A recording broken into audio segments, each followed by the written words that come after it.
Entiendo perfectamente lo que la compañera Adriana Sibori sintió, porque yo lo he sentido también, y lo sentí ahora que estaba viendo la transmisión de Telesur. Como seres humanos, digo, cuando vemos estos hechos, realmente nos apartamos de ser periodistas quizá y sentimos la parte humana.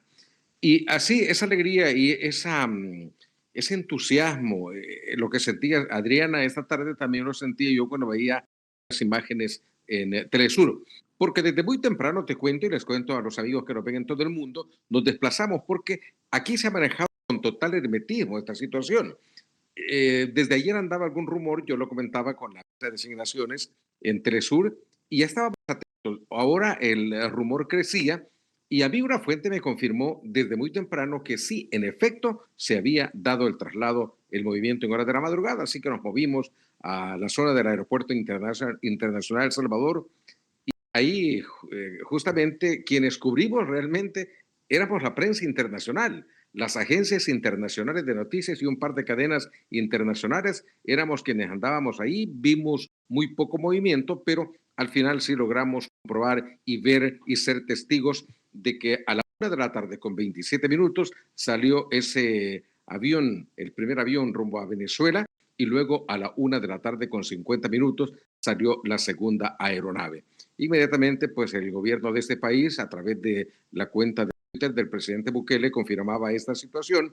Ya hay reacciones. Por ejemplo, la Fundación Cristosal ha dicho que celebran esta liberación, esta liberación que ha logrado el gobierno del presidente Nicolás Maduro de 252 migrantes, pero que viene la etapa de ver qué es lo que pasó y encontrar responsables de violación a los derechos de las personas, violación a tratados internacionales que sufrieron un encarcelamiento de 4 meses los migrantes venezolanos, Araí.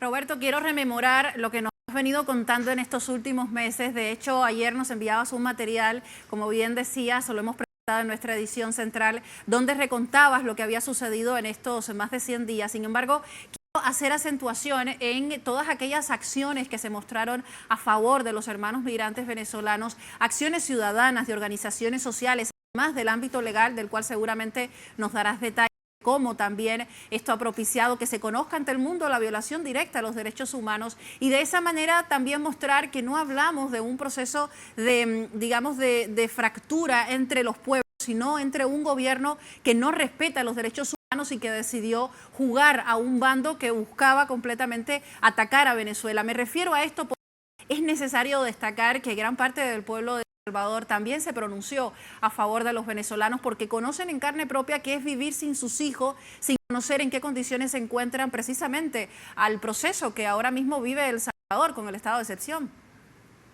Claro que sí, porque este es un país que tiene a muchos migrantes. Este país tiene migrantes no solamente en Estados Unidos, sino en diferentes partes del mundo. Entonces, muchas familias aquí saben lo que es el sufrimiento de migrantes, se identificaban con esta causa. Ahora, sí hubo mucha solidaridad, organizaciones de la sociedad civil, movimientos populares, movimientos políticos, partidos de izquierda, como el Frente Farabundo Martí para la Liberación Nacional, FMLN, organizaciones sociales como el Movimiento de Víctimas del Régimen de Excepción, el Comité de Familiares de Presos y Perseguidos Políticos, también instituciones no gubernamentales se pronunciaron, incluso hubo manifestaciones públicas en las calles exigiendo la liberación de los migrantes venezolanos. También acciones jurídicas y no solamente del equipo de abogados contratado por el gobierno del presidente Nicolás Maduro, sino también acciones jurídicas que emprendieron movimientos como el Bloque de Resistencia y Rebeldía Popular, acciones que fueron presentadas ante la Sala de lo Constitucional de la Corte Suprema de Justicia, ante la Procuraduría para la Defensa de los Derechos Humanos, ante el mismo presidente de la República, se hicieron llegar algunas cartas, pero lo que se obtuvo realmente en estos 4 meses fue el silencio de estas instituciones, por lo cual acá se manejó pues con un hermetismo total, nunca se supo la condición en que estaban, ellos aparecieron incomunicados, no hubo ninguna gestión que tuviera sus frutos y obviamente pues ahora que ya estos ciudadanos han recobrado su libertad, pues ellos serán quienes van a narrar qué es lo que vivieron durante estos 4 meses, Saraí. Así es, Roberto, me parece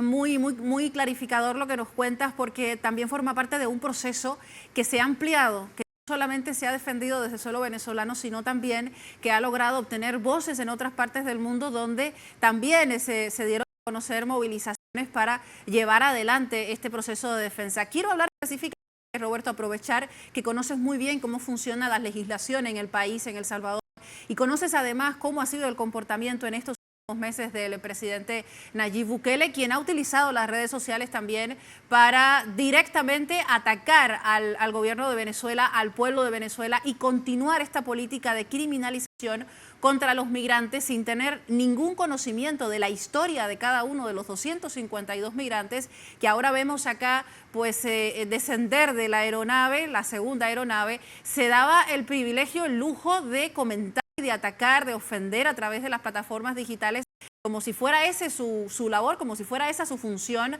tomando en cuenta que hablamos de un supuesto jefe de Estado. Bueno, yo lo que he visto, porque es la comunicación que tenemos acá del presidente Bukele, es a través de su cuenta de X. Y quizá lo que yo puedo registrar son dos intervenciones. La primera, cuando llegaron estos migrantes acá a El Salvador, que por cierto yo no estaba acá, estaba en Caracas trabajando en el marco de las elecciones en Venezuela, y luego una segunda intervención que fue pública sobre pronunciamientos al respecto, es cuando él ofrecía una especie de canje al gobierno de Venezuela. Primero él lo hizo a través de su cuenta de X, que quería que se liberaran a presuntos presos políticos en Venezuela y que a cambio se iban a liberar a los 252 migrantes presos en las cárceles del SECOT. Luego de eso, pues ya vino la propuesta formal por medio de la Cancillería salvadoreña, que entiendo fue enviada a la Cancillería de Venezuela.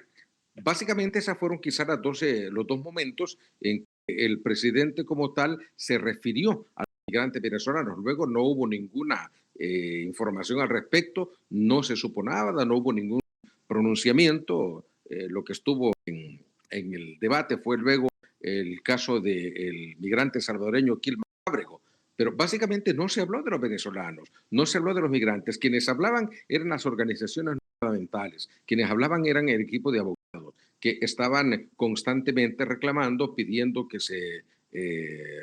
liberaran, porque ellos no habían cometido ningún delito en este país y que, de acuerdo a los abogados, lo que han constatado de cada uno de los 252 migrantes, según ayer me lo confirmaba el jefe del equipo de abogados, Ortega, no hay ninguna acusación de un crimen que hayan cometido ninguno de los 252 migrantes. Eso me lo decía el abogado Jaime Ortega, que es quien tiene toda la información y decía que había documentado uno a uno y que no había ninguna acusación criminal ni aquí ni en Estados Unidos.